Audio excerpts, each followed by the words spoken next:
NCCT in abbreviation, National Council for Cooperative Training. National Council for Cooperative Training. NCCE இன் விரிவாக்கம் வந்து பார்க்கலாம். NCCE இன் விரிவாக்கம் அதேதான். National Center for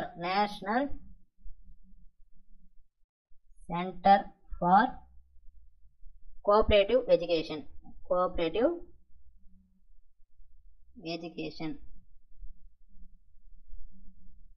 சரிங்களா?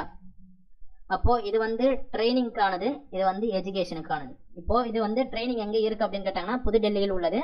எஜுகேஷன் அந்த நிறுவனம் வந்து எப்போது நிறுவப்பட்டது அப்படின்னு கேட்டாங்கன்னா 1956 புக்கு கீ ஆன்சர் இருக்கு. ஆனா கூகுள்ல 1958 இருக்கு. ஆப்ஷன் என்ன கொடுக்குறாங்க அப்படின்றத பொறுத்து செலக்ட் பண்ணுங்க. 27வது கொஸ்டின், கூட்டுறவுத்துறையின் முப்பெரும் கடவுள் யாருன்னு கேட்டிருக்காங்க. அதாவது கூட்டுறவுத்துறையின் முப்பெரும் கடவுள் பிரம்மா, சிவன், விஷ்ணு. பிரம்மன் அப்படின்றது படைக்கிற தொழில், சரியா? சிவன்ன்றது அழிக்கிறது, விஷ்ணுன்றது காக்கிறது. ஸோ இவங்களோட தொழிலை வந்து இங்க கீழே இருக்கிறவங்கள யாரு செய்வாங்க அப்படின்றது கொஸ்டினை கேட்டிருக்காங்க. பதிவாளர் நினைச்சா ஒரு சங்கத்தை உருவாக்கவும் முடியும், அதே சங்கத்தை காக்கவும் முடியும், அதே சங்கத்தை அழிக்கவும் முடியும். அவர் தான் வந்து ரெஜிஸ்டர். ஆன்சர் வந்து இதுதான். ஏன்னா ஒரு பதிவாளர் வந்து ஒரு சங்கத்தை உருவாக்கவும் முடியும், நிறுவவும் முடியும். அதே சங்கத்தை வந்து சரியா செயல்படவில்லை அப்படின்னு சொல்லிட்டு ஒரு பதிவாளர் நினைச்சாங்க அப்படின்னா அந்த சங்கத்தை அவரால் கலைக்கக்கூடிய அதிகாரம் அவருக்கும் உள்ளது. சரிங்களா? ஒரு கூட்டுறவு சங்கங்கள் எந்த மாதிரியான நிறுவன அடுக்குமுறைகளை கொண்டுள்ளன? கூட்டு அடுக்குமுறை. ஒரு கூட்டுறவு சங்கங்கள் எந்த மாதிரியான நிறுவன அடுக்குமுறைகளை கொண்டுள்ளன? கூட்டு அடுக்குமுறை. வேம்னிகாம் என்பது வைகுண்ட மேத்தா தேசிய கூட்டுறவு மேலாண்மை நிறுவனம். VA அப்படின்றது வைகுண்ட, அதாவது வைகுந்த் அப்படின்றது. M என்றது மேத்தா, N என்றது நேஷனல் தேசிய, I என்றது நிறுவனம் இன்ஸ்டிடியூட், CO அப்படின்றது கோஆபரேட்டிவ், M என்றது மேலாண்மை management. So option B Vaikunth Mehta தேசிய கூட்டுறவு மேலாண்மை நிறுவனம். அடுத்த கொஸ்டின், NCCT தேசிய கூட்டுறவு பயிற்சி மன்றம் பரிந்துரை செய்தது சுவாமிநாதன் குழு. இந்தியாவில் கூட்டுறவு வார விழா கொண்டாடப்படும் மாதம். நவம்பர் மாதம். NCUI இந்திய தேசிய கூட்டுறவு ஒன்றியம். இந்திய தேசிய கூட்டுறவு ஒன்றியம், national cooperative union of India. அதுதான் வந்து தமிழ்ல கொடுத்திருக்காங்க.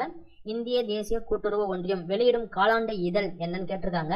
Option B Indian cooperative review அப்படின்னு கொடுத்திருக்காங்க. சரிங்களா? இதுதான் அது ரிவ்யூ. முதல் மாவட்ட கூட்டுறவு வங்கி ஏற்படுத்தப்பட்ட ஆண்டு 1910. நுகர்வோர் கூட்டுறவில் சரக்கிருத்தலின்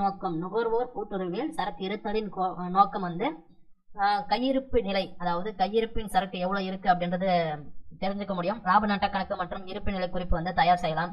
பற்றாக்குறையா இருக்கு அப்படின்னா அது வந்து உறுதிப்படுத்திக்கலாம். பற்றாக்குறையா தான் இருக்கு அப்படின்னா, இல்லைனா திருடு போச்சு அப்படின்னாலும் அதை வந்து கன்ஃபார்ம் பண்ணிக்கலாம். இவ்வளவு ஸ்டாக் இருக்கு கணக்கு வருது, ஆனா ஸ்டாக் இருக்கிறது வந்து பாத்தீங்கன்னா கம்மியா இருக்கு அப்படின்னா ஏதோ வந்து களவு போயிருக்கு அப்படின்றத வந்து உறுதிப்படுத்திக்க முடியும். இது எல்லாமே வந்து கரெக்ட் தான், மேல் கூறிய அனைத்தும்.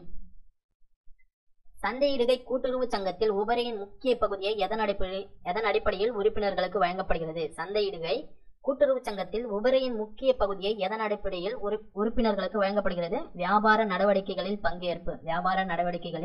பங்கேற்பு. பின்வருவனவற்றில் எது 3 வகை கடன்களில் ஒன்று? குணம். நகைக்கடன் என்பது எந்த கடனுக்கான உதாரணம்? குறுகிய கால கடனுக்கான உதாரணம். நகைக்கடன் என்பது குறுகிய காலம். இவற்றில் ஒன்று லேவாதேவிக்காரர்களின் அபிமானத்திற்கான காரணியாகாது.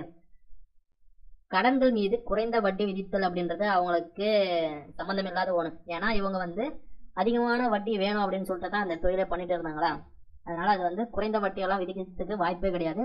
ஆன்சர் ஆப்ஷன் டி, கடன்கள் மீது குறைந்த வட்டி விதித்தல்.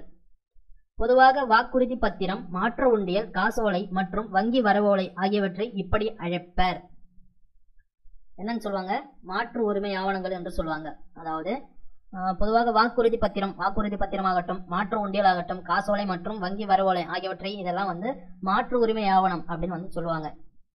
எஸ்எல்ஆரின் விரிவாக்கம் என்ன? எஸ்எல்ஆரின் விரிவாக்கம் என்ன? சட்ட ரீதியான பணப்புழக்க விகிதம். எஸ்எல்ஆரின் விரிவாக்கம் சட்ட ரீதியான பணப்புழக்க விகிதம். Statutory liquidity ratio. Statutory liquidity statutory liquidity ratio அப்படின்னு தான் சொல்லுவாங்க. Statutory liquidity ratio. வங்கி விகிதம் டேஷால் தீர்மானிக்கப்படுகிறது. வங்கி விகிதம் ஆர்பிஐயால் தீர்மானிக்கப்படுகிறது. பின்வருவனவற்றில் எது கட்டமைக்கப்பட்ட மற்றும் இந்தியாவின் கூட்டுறவு இயக்கத்தை வடிவமைக்கும்? பின்வருவனவற்றில் எது கட்டமைக்கப்பட்டும் இந்தியாவின் கூட்டுறவு இயக்கத்தை வடிவமைக்கும்? கூட்டுறவு கடன் சங்கங்களின் சட்டம் 1904. இதுதான் வந்து இந்தியாவின் கூட்டுறவு இயக்கத்தை வடிவமைக்கும் அப்படின்னு சொல்றது. பயிர்க்கடன் முறை முதல் முறையாக அறிமுகப்படுத்தப்பட்ட இடம். பயிர்க்கடன் முறை முதல் முறையாக அறிமுகப்படுத்தப்பட்ட இடம் ஆப்ஷன் சி, மும்பை. எந்த சட்டத்தின் கீழ் கூட்டுறவு வங்கிகள் இந்திய ரிசர்வ் வங்கியால் ஒழுங்குமுறைப்படுத்தப்படுகிறது? எந்த சட்டத்தின் கீழ் கூட்டுறவு வங்கிகள் இந்திய ரிசர்வ் வங்கியால் ஒழுங்குமுறைப்படுத்தப்படுகிறது? வங்கி ஒழுங்குமுறை சட்டம் 1949 ஆகட்டும், வங்கிகள் சட்டம் கூட்டுறவு சங்கங்களுக்கு பொருந்தக்கூடிய சட்டம் 1965. இந்த ரெண்டு சட்டமே வந்து கூட்டுறவு வங்கிகளுக்கான ஒரு சட்டமாக இருக்கு. Option A and D. சரிங்களா? எந்த சட்டத்தின் கீழ் கூட்டுறவு வங்கிகள் இந்திய ரிசர்வ் வங்கியால் ஒழுங்குமுறைப்படுத்தப்படுகிறது? இந்த ரெண்டு சட்டத்தை வந்து பயன்படுத்தி தான் ரிசர்வ் வங்கி ஆர்பிஐ வந்து கூட்டுறவு சங்கத்தை கட்டுப்படுத்துவதாகட்டும், நிர்வாகம் செய்வதாகட்டும், அதற்கான புதிய விதிகளை வந்து உருவாக்குவதாகட்டும், இது எல்லாமே வந்து வங்கிகள் ஒழுங்குமுறை சட்டம் 1949, வங்கிகள் சட்டம் அதாவது கூட்டுறவு சங்கங்களுக்கு பொருந்தக்கூடிய சட்டம் 1965. இது ரெண்டத்தையும் பயன்படுத்தி ஆர்பிஐ வந்து கூட்டுறவு வங்கிகளை வந்து கண்ட்ரோல் பண்ண முடியும். சரிங்களா? Option A and D. 45வது கேள்வி. பெருநகர அளவில் செயல்படும் கூட்டுறவு வங்கிகள் எவ்வாறு அழைக்கப்படும்? பெருநகர அளவில் செயல்படும் கூட்டுறவு வங்கிகள் எவ்வாறு அழைக்கப்படும்? தொடக்க நகர கூட்டுறவு வங்கிகள். தொடக்க நகர கூட்டுறவு வங்கிகள். Option C. ஆசியாவின் முதல் கூட்டுறவு வங்கி எது? ஆசியாவின் முதல் கூட்டுறவு வங்கி எது? அன்யோன்யா கூட்டுறவு வங்கி லிமிடெட். அன்யோன்யா கூட்டுறவு வங்கி லிமிடெட். கூட்டுறவு சங்கங்களின் சட்டத்தின் 1904 கீழ் பதிவு செய்யப்பட்ட முதல் கூட்டுறவு சட்டம் இந்தியாவில் எங்கு உள்ளது? இந்தியாவில் எங்கு உள்ளது? காஞ்சிபுரத்தில் உள்ளது. கூட்டுறவு சங்கங்களின் சட்டம் 1904 கீழ் பதிவு செய்யப்பட்ட முதல் கூட்டுறவு சட்டம் இந்தியாவில் எங்கு உள்ளது? காஞ்சிபுரத்தில் உள்ளது. என்பிஏயின் விரிவாக்கத்தை எழுதுக. என்பிஏயின் விரிவாக்கத்தை எழுதுக. நான் பர்ஃபார்மிங் அசட் அப்படின்றது தான் வந்து இங்கிலீஷ்ல நான் பர்ஃபார்மிங் அசட். அப்போ செயல்படாத சொத்துக்கள் என்பது சரி. அதாவது அந்த சொத்துக்கள் வந்து செயல்படாத நிலையில் இருக்கு அப்படின்னா அதுக்கு வந்து நான் பர்ஃபார்மிங் அசட் அப்படின்னு வந்து சொல்லலாம். சரிங்களா? 49வது கேள்வி. இது ஒரு பிரபலமான இரு தனி நபர்களுக்கு பொருந்தும் கூட்டு கணக்கு. இருவரில் எவரேனும் கணக்குகளை கையாள முடியும். இருவரில் எவரேனும் கணக்குகளை கையாள முடியும். ஆப்ஷன் ஏ, இருவர் அல்லது உயிருடன் இருப்பவர். ரெண்டு பேர்ல யாரு ஒருத்தர் உயிரோட இருந்தாலும் அந்த கணக்கை வந்து அவங்களால வந்து கையாள முடியும். ஜாயிண்ட் அக்கௌண்ட்னு சொல்லுவாங்கல்ல, அது ஜாயிண்ட் அக்கௌண்ட்னு சொல்லுவோம்ல, அதுதான் வந்து சொல்றாங்க.